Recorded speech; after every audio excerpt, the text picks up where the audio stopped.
gotten a lot of pushback from environmentalists and wind developers saying basically that this is going to displace demand for renewable energy credits. Basically saying it essentially guts the renewable energy requirements. Is your proposal different from that, or how do you disagree with them?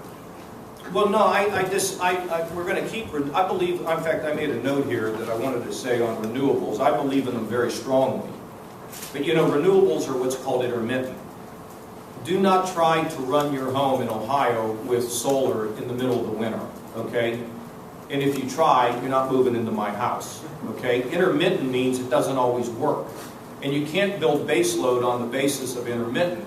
But renewables are going to become more robust through the 21st century. We're going to, I mean, big part of it is battery improvement, fuel cell improvement, lots of things. And I'm a believer in renewables. But at the same time, I don't want us to have to go out of state and buy very expensive power in order to meet a renewable requirement, which, by the way, we have an exemption from anyway. So we work with the NRDC, which is an environmental group, to say that cogen and waste heat ought to be classified as a renewable. I think we have a disagreement on whether it ought to be contained within that percentage or not, but we're not gutting it. We're just making it realistic and rational, and it'll be something the legislature will have to deal with. Wayne, you want to word on this? The other thing is that a number of the environmental groups have actually put this on the table for us. So this is, I mean, this is not something that we have come up with on our own. A number of the environmental groups have come forward and proposed this. Now, you know, there are some technical differences in terms of how we might implement it, but I don't really think you're going to get much pushback in terms of, you know, when it comes to waste heat, recapturing waste heat and using that. I don't think you're going to get too much pushback on that. Well, you're going to get it from, look, you're going to get it from the standpoint of they're going to say make this outside of the renewable number, and the people, and you know, people who are going to push back hardest on that are those who are in the business.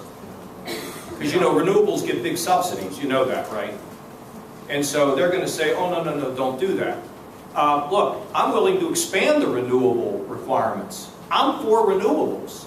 But I'm not going to be saying we're going to have all this wind and all this solar here if we're not going to have it, but we're going to keep the standard in place. But if we can improve the environment, think about your question.